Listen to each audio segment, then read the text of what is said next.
দোয়া করার সময় জায়গাগুলো বুঝে দোয়া করতে হবে যে কখন কিভাবে দোয়া করলে দোয়াগুলো কবুল হবে। প্রথম কথা হচ্ছে যে দোয়া করার আগে আল্লাহ পাকের প্রশংসা করতে হবে, আল্লাহর হামদ প্রশংসা করতে হবে। সূরা ফাতিহা পড়ে নিতে পারেন একবার। দোয়া করার শুরুতে আপনি দরুদ পড়বেন, দরুদের ফলে দোয়া কবুল হয়। দরুদ না পড়লে দোয়াটা আসমানে গিয়ে ঝুলে থাকে, উঠিয়ে নেওয়া হয় না। যখন দরুদ পড়া হবে তখন দোয়াটা উঠিয়ে নেওয়া হবে। দোয়া করার কিছু টেকনিক আছে যে কীভাবে কি দোয়া করলে কবুল হবে, কখন দোয়া করলে কবুল হবে, এগুলো বুঝে দোয়া করতে হবে। অনেকেই বলে দোয়া করেই যাচ্ছে কবুল হচ্ছে না। কিছু বিষয় আছে হয়তো এই কারণে হচ্ছে না, হয়তো বা আল্লাহ পাক চাচ্ছেন এটা আপনার জন্য পরে পাওয়া উত্তম, সেই জন্য আপনি এখন পাচ্ছেন না। হয়তো বা আল্লাহ পাক আপনাকে পরকালে দিবেন বলে জমা রেখেছেন, হয়তো এই জন্যে পাচ্ছেন না। অথবা হয়তো আপনার আকীদায় শিরক আছে, হয়তো এই জন্য হচ্ছে না। হয়তো বা আমলে বেদায়াত আছে, এই কারণে হচ্ছে না। অথবা আপনার রিজিকে কোনো হারাম কিছু আছে, মেবি এই কারণে আপনার দোয়া কবুল হচ্ছে না। অথবা আপনি তাড়াহুড়া করছেন। তাড়াহুড়ার ব্যাখ্যায় নবী সাল্লাল্লাহু আলাইহি ওয়াসাল্লাম বলেছেন যে মানুষ বলে আমি দোয়া করেই গেলাম, আমার দোয়া কবুল হলো না। তো আমরা জেনে নিব যে কোন কোন জায়গায় কিভাবে দোয়া করলে দোয়া কবুল হবে। এই বইটার মধ্যে সবই দেয়া আছে, হিসনুল মুসলিম বইটার মধ্যে। তারপর আমি বলছি আমার ব্যক্তিগত ইলম থেকে কিছু কথা, সেটা হলো দোয়া করার আগে অবশ্যই আল্লাহর প্রশংসা করবেন, অ্যাটলিস্ট একবার আলহামদুলিল্লাহ বলে হাত তুলবেন। তারপরে আপনি নবী সাল্লাল্লাহু আলাইহি ওয়াসাল্লামের কাছে উপরে একবার দরুদ পড়বেন। আগে আগে আল্লাহর প্রশংসা, তারপরে দরুদ। এরপরে আপনি নিজের পাপের ক্ষমা চাবেন আগে। আপনি পাপ করেন বা না করেন, আগে বলবেন রব্বিক ফিরলি, আল্লাহ আমাকে মাফ করে দাও, পাপ করেন বা না করেন। এটা সুলাইমান আলাইহিস সালামের সেই দোয়া থেকে আমি শিক্ষা নিয়েছি। সুলাইমান আলাইহিস সালাম যে বিখ্যাত দোয়ায় বলেছিলেন যে আল্লাহ আমাকে এমন মুলক এবং রাজত্ব দান করুন যে মুলক আর রাজত্ব আপনি কাউকে কখনো দেননি। এই দোয়ার শুরুতে তিনি বলেছেন রব্বিক ফিরলি, আল্লাহ আমাকে মাফ করুন। তো এটা আদব, দোয়ার আদব হচ্ছে আগে নিজের ক্ষমা চাওয়া, আল্লাহর কাছে নিজের ভুলের ক্ষমা চাওয়া, তারপরে দোয়া করা। হামসানা, দরুদ, এরপরে আপনি ক্ষমা চাবেন। এবার আপনি দোয়াগুলো করবেন আপনার মন থেকে। আরবি দোয়া জানা থাকলে আরবিতে দোয়া করবেন, কারণ আপনি আপনার রবের সাথে আরবি দিয়ে কথা বলবেন, এর চেয়ে আসলে গর্বের কী হতে পারে। আরবি ভাষা কেন শিখব, কি দরকার আছে? এটা কি সাম্প্রদায়িকতা? আল্লাহ রাব্বুল আলামিনের আল্লাহ পাক যে ভাষায় কোরআন নাজিল করেছেন, আল্লাহ পাক যে ভাষায় কথা বলেছেন কোরআনে, সেই ভাষায় আমি আল্লাহর সাথে কথা বলছি, এর চেয়ে গর্বের কি আছে আমার জন্য? আরবি কেন শিখছি, কেন শিখব? এই ভাষা দিয়ে আমি আল্লাহর সাথে কথা বলব। জান্নাতে এই ভাষা চলবে, কোরআন এই ভাষায় নাজিল হয়েছে, কবরে এই ভাষায় প্রশ্ন করা হবে, তা আমি কেন এই ভাষায় আল্লাহর সাথে কথা বলবো না? এর মানে এই নয় যে কেউ যদি আরবি না জানে অন্য ভাষায় দোয়া করতে পারবে না, এমনটা নয়। অবশ্যই কেউ যদি আরবি না জানে, বেসিক দোয়াগুলো না জানে, সে বাংলাতে দোয়া করতে পারে, কোনো সমস্যা নেই। ইংরেজিতে দোয়া করতে পারে, উর্দু দিয়ে দোয়া করতে পারে। ভাষাগত পার্থক্য আল্লাহর কাছে নেই, তবে আরবির মর্যাদা আছে। আর এটা আমার কাছে গর্বের বিষয় মনে হয় যে আমি আরবি দিয়ে আমার রবের সাথে কথা বলতে পারছি। আমি আরবি দিয়ে কথা বলছি, এবং আরবি দিয়ে দোয়ার ক্ষেত্রে আপনি এত এত ভালো করে মনের ভাব প্রকাশ করতে পারবেন অল্প শব্দে, যেটা হয়তো অন্য কোনো জায়গায় সম্ভব হয়। এরপরেও আমি বলবো যে মাতৃভাষায় মানুষের মনের ভাব প্রকাশের ক্ষেত্রে সহজতা আছে। যদি কেউ আরবি না জানেন, সেক্ষেত্রে মাতৃভাষাতেই বেশি বেশি দোয়া করবেন, চলতে ফিরতে দোয়া করবেন। নির্দিষ্ট সময়েই দোয়া করতে হবে এমন নয়। রোজা রেখে সারাটা দিন যখনই আপনার মন চাচ্ছে, মনের মধ্যে একটা কিছু চাহিদা আসছে, আপনি দোয়া করে ফেলবেন। নবী সাল্লাল্লাহু আলাইহি ওয়াসাল্লাম বলেছেন, যদি তোমাদের কারো জুতার ফিতাও ছিঁড়ে যায়, সে যেন সেই ফিতাটাও আল্লাহর কাছে চেয়ে নেয়। প্রতিটা বিষয় আল্লাহর সাথে শেয়ার করতে হবে। আল্লাহ, আমার চাকরির দরকার, আমার রিজিকের সমস্যা, আমার পারিবারিক সমস্যা, আমার ব্যবসার সমস্যা, আমার ইলম অর্জন করতে চাই, আল্লাহ আমাকে ইলম দান করো। আল্লাহ, আমি শারীরিকভাবে অসুস্থ। বিভিন্ন রকম সমস্যা আমরা জর্জরিত আছি। প্রত্যেক মানুষের কোনো না কোনো সমস্যা আছে। সমস্যা থাক বা না থাক, দোয়া করতেই থাকতে হবে। যে ব্যক্তি সুখের সময় বেশি বেশি দোয়া করে, আল্লাহ পাক দুঃখের সময় তার দোয়া বেশি কবুল করেন, এমনটা হাদিস এসেছে। যে ব্যক্তি সুখের সময় ভালো আছে, এখন আমার ফিজিক্যাল আমি ফিট, এখন আমি আল্লাহ পাকের অসীম নিয়ামতের মধ্যে আছি, বাড়ি গাড়ি টাকা করি, আত্মীয় স্বজন, স্ত্রী সন্তান সবই আছে, আমার কোনো কিছুর অভাব নাই। এরকম সুখের সময় যে ব্যক্তি বেশি বেশি দোয়া করবে, ইস্তেগফার করবে, ক্ষমা চাবে, আল্লাহ পাক দুঃখের সময় সেই বান্দার পাশে থাকবেন ইনশাআল্লাহ। আর সবচেয়ে বড় দুঃখের দিন তো কিয়ামতের দিন, আল্লাহ পাক সেদিন ইনশাআল্লাহ আমাদের সাথে থাকবেন ইনশাআল্লাহ তাআলা। দোয়ার আগে এই আদবগুলো মেনটেন করবেন। বাংলা ভাষায় দোয়া করেন যদি আরবি না জানেন। আর আরবি জানার দিকে আমি বেশি জোর দিচ্ছি, আরবি জানলে বেশি ভালো হয়। হিসনুল মুসলিম বইটা সাজেস্ট করলাম, এবং দোয়া করার কিছু টাইম আমি বলছি যে এই সময়গুলো আপনি বেশি বেশি দোয়া করতে পারেন। রোজা রেখে সারাদিন দোয়া করতে পারেন যে কোনো সময়, স্পেশালি নামাজের সেজদায় একটা সেজদাও যেন বাদ না যায় যেখানে আপনি কোনো দোয়া করেন নাই। অ্যাটলিস্ট আপনি কিন্তু সেজদায় তাসবিহ পড়েই বলতে পারেন আল্লাহুম্মা আতিনা ফিদ দুনিয়া হাসানা ওয়া ফিল আখিরাতি হাসানা ওয়া কিনা আযাবান নার। আল্লাহুম্মা আইন্নি আলা যিকরিকা ওয়া শুকরিকা ওয়া হুসনি ইবাদাতিক। যে কোনো দোয়া। আল্লাহুম্মা আনতাস সালাম ওয়া মিনকাস সালাম ফাহাইয়িনা রাব্বিনা বিস সালাম। আল্লাহুম্মা ইন্নী আসআলুকাল হুদা ওয়াত তুকা ওয়াল আফাফা ওয়াল গিনা। কত দোয়া আছে। রব্বি হাবলি মিনাস সালিহিন। আল্লাহুম্মা রব্বানা আতিনা ফিদ দুনিয়া হাসানা ওয়া ফিল আখিরাতি হাসানা ওয়া কিনা আযাবান নার। রব্বিরহামহুমা কামা রাব্বায়ানি সগীরা। রব্বানা আতিনা মিন লাদুনকা রাহমা ওয়া হাইয়্ লানা মিন আমরিনা রাশাদা। প্রচুর দোয়া আছে, দোয়ার উপরে সেশন করা যাবে। আপনি সেজদায় বেশি বেশি দোয়া করেন, মিনিমাম 1টা 2টা 3টা করে দোয়া করার চেষ্টা করেন। যদি আরবি না জানেন, আপনি নফল নামাজে, সুন্নত নামাজে বাংলাতেও দোয়া করলে ইনশাআল্লাহ কবুল হবে। আল্লাহ পাক সমস্ত ভাষায় বোঝেন ইনশাআল্লাহ তাআলা। সেজদায় দোয়া করেন বেশি বেশি।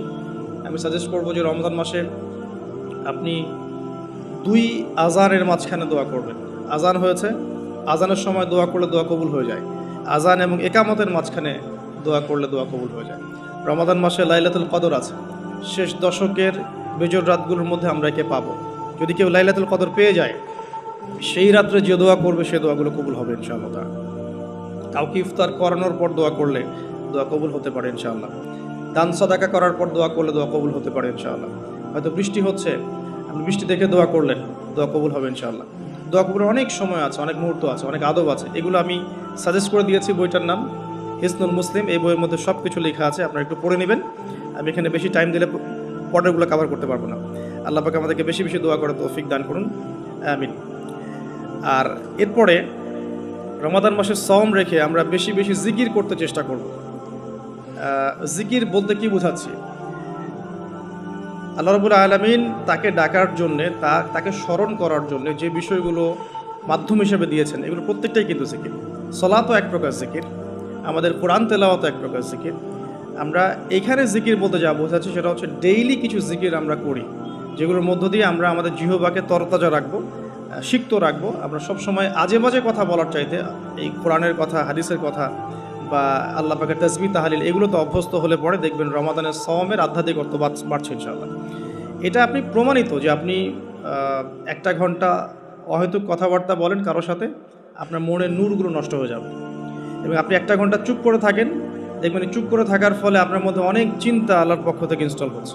ভালো চিন্তাও আসে, আর শয়তানের পক্ষ থেকে খারাপ চিন্তাও আসতে পারে চুপ করে থাকলে।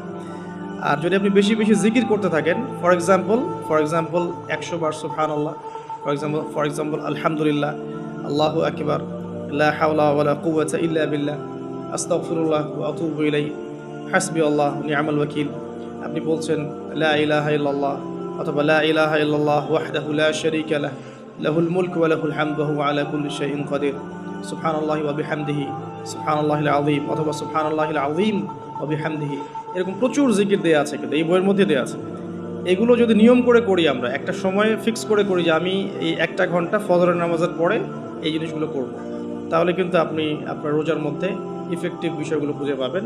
তবে আমি এটা সাজেস্ট করি যে আপনি চলতে ফিরতে এই কাজগুলো করবেন। ঢাকা শহরে আমরা যারা থাকি, আমরা জ্যামের সাথে অভ্যস্ত। আমি বলবো যে জ্যাম যেমন একটা আযাব আমাদের জন্য, আমরা বস্তুবাদিতার পিছনে বেশি ছুটছি, তো আল্লাহ পাক এই জন্য আমাদের সময়টাকে খেয়ে ফেলছে। এত দ্রুত তুমি দুনিয়ার দিকে ছুটতে চাও, থাকো, বসে থাকো এখানে। যত বেশি ছুটবেন তত বেশি আল্লাহ পাক পিছিয়ে দিবেন। দুনিয়ার দিকে আপনি যত বেশি ছুটবেন, আপনাকে আল্লাহ পাক তত পিছিয়ে দিবেন। তবে মুমিনরা এটাকে নিয়ামত মনে করতে পারে। আপনি জ্যামে বসে 1 পারা কোরআন তেলাওয়াত করতে পারবেন। আমি চেষ্টা করি, জ্যামে বসে আছেন আপনি এই তাসবিহ তাহলিলগুলো করতে পারেন। তাসবিহ একটা পকেটে রাখেন, আপনি বের করেন, জ্যামে বসে আছেন, 100 বার সুবহানাল্লাহ পড়তে আপনার 5 মিনিটও লাগবে না। 100 বার আলহামদুলিল্লাহ পড়তে পারেন বসে বসে, 100 বার আল্লাহু আকবার পড়তে পারেন, লা ইলাহা ইল্লাল্লাহ পড়তে পারেন, আস্তাগফিরুল্লাহ ওয়া আতুবু ইলাইহি 100 বার পড়তে পারেন, আল্লাহুম্মা সাল্লি আলা মুহাম্মাদ ওয়া সাল্লিম দরুদ পড়তে পারেন 100 বার। আপনি দেখবেন সময়টা কাজে লাগলো, আপনার কিন্তু সময়টা কাজে লাগলো, এবং আপনার মনের মধ্যে কিছু খারাপ চিন্তা চেতনা আসছিল, এটা দূর হয়ে গেল, মনটা শান্ত হলো, রিল্যাক্স থাকলেন, আল্লাহর নূর আসলো।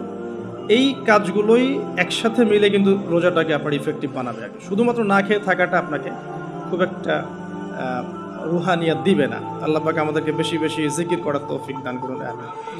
আমি তারপরে বলবো, সওম রেখে ইস্তেগফার করতে হবে বেশি বেশি। ইস্তেগফার মানে আস্তাগফিরুল্লাহ ওয়া আতুবু ইলাইহি, এবং শুধু মুখে বলা নয়, বরং আমি একটা পদ্ধতি অবলম্বন করার চেষ্টা করছি। আমার কাছে এটা ইফেক্টিভ মনে হয়েছে বলে শেয়ার করছি।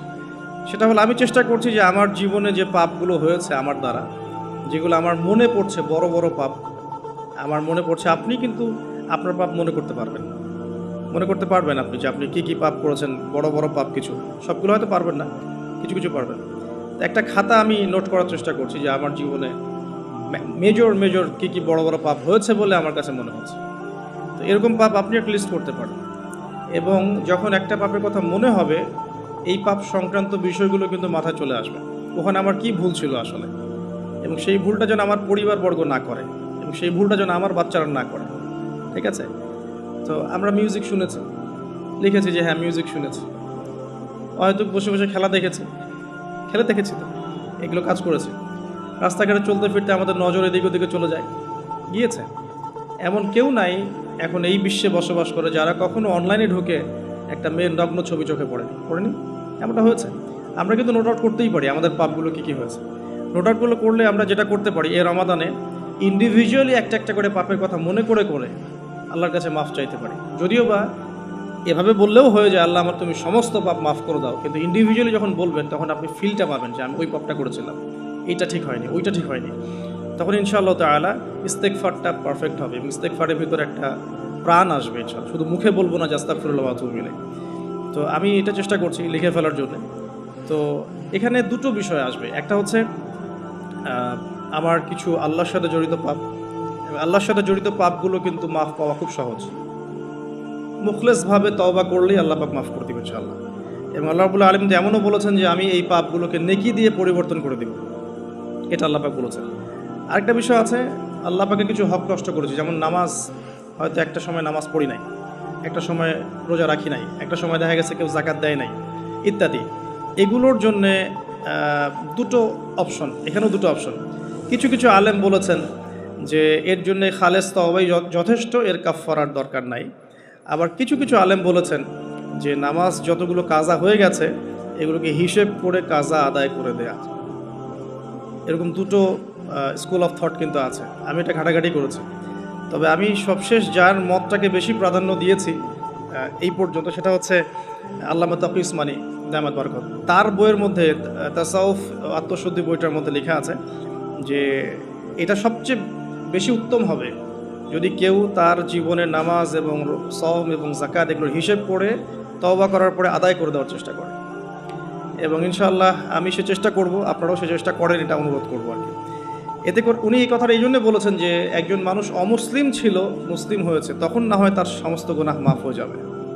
কিন্তু আমরা মুসলিম ছিলাম, 1 বছর 2 বছর নামাজ পড়েন নাই, এই গুনাহটা কীভাবে মানে কাফফারা না দিলে মাফ হতে পারে? ওনার যুক্তি এটা। তো যদিও অনেক আলেম বলেছেন যে তওবা করলে মাফ হয়ে যাবে, আল্লাহ পাক মাফ করে দিবেন, বেশি নফল নামাজ পড়লে ঘাটতি পূরণ হয়ে যাবে, কিন্তু ফরজের ঘাটতিগুলো ফরজ দিয়ে আদায় করাটা উত্তম হবে বলে আমার মত। আল্লাহ পাক আমাদেরকে সাধ্যমতো করার তৌফিক দান করুন। আরেকটা অপশন আছে, রমজান মাসে উমরা করতে পারেন। রমজান মাসে যদি উমরা করতে পারেন বা সুযোগ হয়, আল্লাহ যদি তৌফিক দান করেন, সেখানে একটা সুবিধা আছে, যেমন মক্কায় 1 ওয়াক্ত নামাজ পড়লে আপনি অনেক ওয়াক্তের নেকি পাচ্ছেন, এবং মদিনাতেও 1 ওয়াক্ত নামাজ পড়লে আপনি 1000 ওয়াক্তের নেকি পাচ্ছেন। তো এখানে কিন্তু ওই কাফফারাটা আদায় হয়ে যাবে ইনশাআল্লাহ। এটা একটা সুযোগ। সোমরা করতে যেতে পারেন, আর যদি যান আমাকেও সাথে নিয়ে যান, আল্লাহ পাক তৌফিক দান করুন। ঠিক আছে। আর আরেকটা বিষয় আছে, পাপের লিস্ট করতে গিয়ে আমি যেটা দেখেছি সেটা হচ্ছে যে কিছু পাপ থাকবে যেগুলো মানুষের সাথে সম্পৃক্ত, এগুলো সবচেয়ে ডেঞ্জারাস। কিছু পাপ আছে আমাদের জীবনে যেটা মানুষের সাথে সম্পৃক্ত, যেমন আমি বা আপনি কারো গীবত করেছি, বা আমি বা আপনি কারো সম্মানহানি করেছি, আমি বা আপনি কাউকে অপবাদ দিয়েছি, বা কারো টাকা পয়সা লুটতরাজ করে খেয়ে ফেলেছি, কারো সম্পত্তি আত্মসাৎ করেছি, বা কারো প্রতি জুলুম করেছি। এক কথায় হাক্কুল ইবাদ, কোনো মানুষের হক নষ্ট করেছি। এই জায়গাটাতেই সমস্যা এবং ডেঞ্জারটা সবচেয়ে বেশি। এটাই সবচেয়ে বড় ভয়ের কারণ পরকালে জাহান্নামে যাওয়ার, আমার কাছে মনে হয়। কারণ যতগুলো পাপ আল্লাহর সাথে সম্পৃক্ত, আল্লাহ পাক এক কথাতেই মাফ করতে পারেন, কোনো সমস্যা নেই ইনশাআল্লাহ। কিন্তু মানুষের হকটা কিভাবে আদায় হবে? যতক্ষণ পর্যন্ত না তার হক তাকে ফিরিয়ে দিচ্ছি, যদি কারো অর্থ সম্পদ নষ্ট করে থাকি তাকে ফিরিয়ে দেয়া, অথবা তার পরিবারকে ফিরিয়ে দেয়া, বা তার পক্ষ থেকে দান সদকা করা, এছাড়া কোনো অপশন দেখা যায় না। কাউকে গালি দিয়েছি, তার কাছ থেকে ক্ষমা নিয়ে নেওয়া, অথবা তার জন্য দোয়া করা, এছাড়া কোনো অপশন দেখা যায় না। তো আমি একটা দোয়া আপনাকে শিখাই দিচ্ছি ইনশাআল্লাহ। আশা করা যায় এই দোয়ার বরকতে আল্লাহ পাক আপনাকে সুযোগ তৈরি করে দিবেন, যাতে করে আপনি তার হক তাকে ফিরাই দিতে পারেন ইনশাআল্লাহ। সেটা হলো আল্লাহুম্মা কফিনি বিহালালিকা আন হারামিক ওয়া আগনিনি বিফদলিকা আম্মান সিওয়াক। এই দোয়াটা যে বেশি বেশি করবে ইনশাআল্লাহ তাআলা, আলী রাদিয়াল্লাহু আনহু বলেছেন যে তার যদি পাহাড়ের সমান ঋণ থাকে আল্লাহ পাক সেটাও পরিশোধ করার ব্যবস্থা করবেন ইনশাআল্লাহ। তো এটা ডেঞ্জারাস এই কারণে, যদি এগুলো আমরা দুনিয়াতে মিটিয়ে না যেতে পারি তাহলে পরকালে এই ব্যক্তিরা আমাদের সামনে দাঁড়িয়ে থাকবে। সে আমাকে মিথ্যা অপবাদ দিয়েছে, সে আমার গীবত করেছে, সে আমার টাকা পয়সা নিয়ে দেয়নি, সে আমাকে গালি দিয়েছে, সে আমার উপর জুলুম করেছে। এরকম প্রচুর মানুষ কিন্তু কিয়ামতের মাঠে দাঁড়িয়ে থাকবে, এবং অনেক মানুষ কিয়ামতের মাঠে পাহাড়ের সমান নেকি নিয়ে উঠবে। ওঠার